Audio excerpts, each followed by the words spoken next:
നമ്മുടെ ലെസ്സി ചേച്ചി എൻ്റെ കട്ട ഫാനായിരുന്നു. പക്ഷേ ഇപ്പം എന്താണെന്നറിയാൻ വയ്യ, എന്തോ ഒരു പിണക്കം സംഭവിച്ചു. എന്താന്ന് ചോദിക്കട്ടെ? എന്താ പുന്നാരെ? ഞാൻ എല്ലാ വീഡിയോസും തന്നെ കാണുന്നുണ്ട്. ഞാൻ കുറച്ച് ആൾക്കാർക്കൊക്കെ നല്ലത് ചെയ്യുന്നുണ്ട്. ഓ ശരി തന്നെ. ഓ ഞാൻ എല്ലാ ആൾക്കാർക്കും ഒരുപാട് ഉപകാരങ്ങളും കാര്യങ്ങളൊക്കെ ചെയ്യുന്ന ഒരു വ്യക്തി തന്നെയാണ്. അത് ഞാൻ സമ്മതിച്ചു. ഒരാൾ ചെയ്ത തെറ്റിന് മറ്റുള്ളവരെയും കൂടി ഇങ്ങനത്തെ വൃത്തികേട് പറയരുത്. അത് ഏത് സൂര്യസ് ആണെങ്കിലും ഒരാൾ ചെയ്ത തെറ്റിൻ്റെ പേരിൽ ഒരു സമൂഹത്തെ മുഴുവൻ ആക്ഷേപിക്കരുത്. ഹിന്ദു ആകട്ടെ, മുസ്ലിം ആകട്ടെ, ക്രിസ്ത്യാനി ആകട്ടെ, ഒരു വ്യക്തി ചെയ്യുന്ന തെറ്റ് ആ വ്യക്തിയിൽ അധിഷ്ഠിതമാണ്. അതൊരു സമൂഹത്തെ മുഴുവൻ മൊത്തവൽക്കരിക്കാൻ അത് കാരണമാകരുത്. ഇത്രയും നല്ല ഉപദേശം ലോകത്ത് ആരും നടത്തോളൂ. നിങ്ങൾ ലെസ്സി ചേച്ചിനെ എന്താ പറഞ്ഞത്? വർഗീയവാദി, മോശപ്പെട്ട വർത്താനം പറഞ്ഞ സ്ത്രീ അങ്ങനെയൊന്നുമല്ല. അവർ പൂവിനെയും മണ്ണിനെയും സ്നേഹിച്ച് ഇതുപോലത്തെ ഒരു നല്ല സ്ത്രീ സമീപകാലത്ത് ഞാൻ കണ്ടിട്ടില്ല.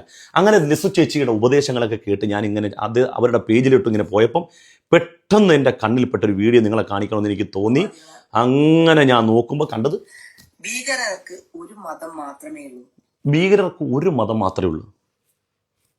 ആ മതം ഏതാണെന്ന് നിങ്ങൾക്ക് മനസ്സിലായല്ലോ ഇപ്പൊ, അല്ലേ? ആ മതമാണ് ഇന്നലെ നമ്മുടെ 28 ബാക്കി ഞാൻ പറയാം. പഹൽഗാമിലെ 28 പാവങ്ങളെ നിരപരാധികളെ വെടിവെച്ചത്. ആ പാകിസ്ഥാനിൽ നിന്ന് വന്ന 28 പേര് കഴിഞ്ഞാൽ ഈ കോടിക്കണക്കിന് വരുന്ന മുസ്ലിമീങ്ങൾ ഇന്ത്യ മഹാരാജ്യത്തുണ്ടല്ലോ.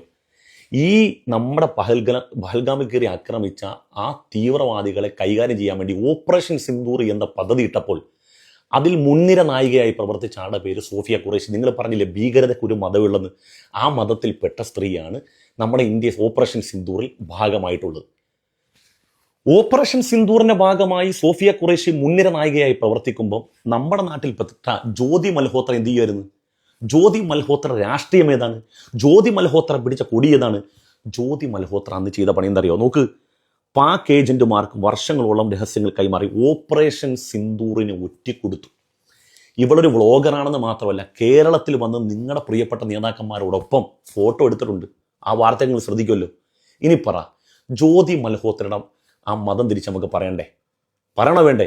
അങ്ങനെ പറയാതിരിക്കലാണ് ഞങ്ങളുടെ വിവേകം. നോക്കൂ നിങ്ങൾ, ഭീകരതക്കൊരു മതമുണ്ടെങ്കിൽ സ്വാമി അസീമാനന്ദഗിരി മക്ക മസ്ജിദ് സ്ഫോടനം, 10 ചില്ലുവാനം ആളുകൾ മരണപ്പെട്ട മക്ക മസ്ജിദ് സ്ഫോടനം, അതിൽ പിടിക്കപ്പെട്ട സ്വാമി അസീമാനന്ദഗിരിക്ക് മതമില്ലേ? ആ മതം, അവരുടെ മതം നോക്കി അവരെ മൊത്തവൽക്കരിച്ചോ? ഇല്ല. എന്തിനേറെ പറയണം, നമ്മുടെ കേരളത്തിലെ ഏറ്റവും വലിയ ഉഗ്ര സ്ഫോടനം ഏതാ? കളമശ്ശേരി സ്ഫോടനം. മാറ്റിൻ്റെ മതം നമ്മൾ നോക്കി അവരെ ആക്ഷേപിക്കാറുണ്ടോ? ഇല്ല. എന്തിനേറെ പറയണം, ഇന്ത്യ മഹാരാജ്യത്തെ വലിയ സ്ഫോടനങ്ങളിലൊന്നായിരുന്നു മലേഗാവ്. അതിൽ ആദ്യം പ്രതികരിക്കപ്പെട്ടതാരാ? നിങ്ങളുടെ കൂടി നേതാവായിരുന്ന പ്രഗ്യാൻ സിംഗ് താക്കൂർ ആയിരുന്നു. പിന്നീട് ആ കേസൊക്കെ വഴിമാറി.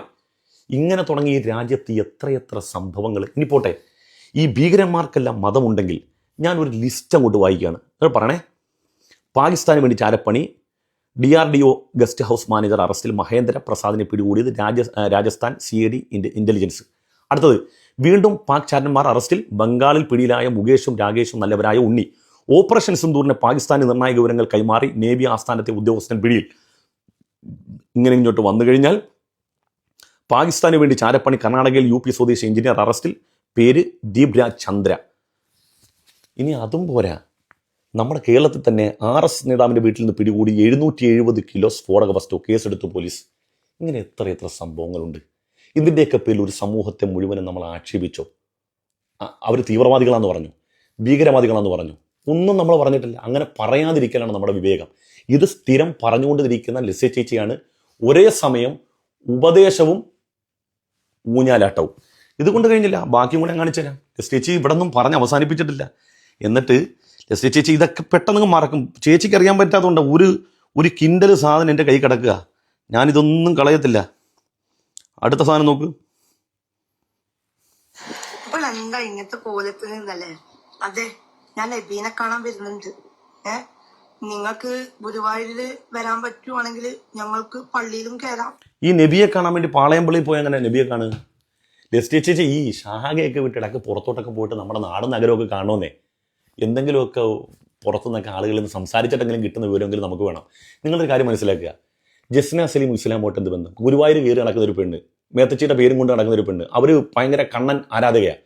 അവരുടെ പേരും പറഞ്ഞ് നിങ്ങൾ എന്തെല്ലാം ആക്ഷേപങ്ങൾ പറഞ്ഞു. ഇതുകൊണ്ട് മാത്രമല്ല, മനാഫിൻ്റെ വിഷയം നിങ്ങൾ നടത്തുമ്പോൾ നിങ്ങൾ പറയുന്ന പോലുണ്ട് ഈ സമുദായം മുഴുവനും മോശമാണെന്ന് അടച്ചാക്ഷേപിക്കുന്ന വീഡിയോ എൻ്റെ കയ്യിലുണ്ട്. അപ്പം ലെസ്സി ചേച്ചിട്ട് പറയാനുള്ളത്, ഒരേ സമയം ഉപദേശവും ഊഞ്ഞാലാട്ടവും എടുക്കരുത്. നിങ്ങളാണ് എപ്പോഴും നിങ്ങളുടെ കയ്യിൽ ഒരു കേസ് കിട്ടിക്കഴിഞ്ഞാൽ ഒരു സമുദായത്തെ ഏകപക്ഷീയമായി ആക്രമിക്കുന്നത്. ഞങ്ങളുടെ ഒന്നും പണി അതല്ല. എൻ്റെ ഏത് വീഡിയോ വേണമെങ്കിലും നിങ്ങൾക്ക് അനലൈസ് ചെയ്യാം. എവിടെയെങ്കിലും ആ വ്യക്തിഗതമായ വ്യക്തിയിൽ അധിഷ്ഠിതമായ മറുപടിയല്ലാതെ ഒരു സമൂഹത്തെയും ഞാൻ അടച്ചാക്ഷേപിച്ചതായിട്ട് ഒരു വീഡിയോ, അര വീഡിയോ ലെസ്ലി ചേച്ചി ചെയ്ത് തന്നാൽ നിങ്ങൾ പറയുന്ന പണി ഞാൻ ചെയ്യും. അപ്പോൾ ലെസ്ലി ചേച്ചി വീണ്ടും പറയുന്നു, ഒരേ സമയത്ത് ഉപദേശവും ഊഞ്ഞാലാട്ടവും വേണ്ട.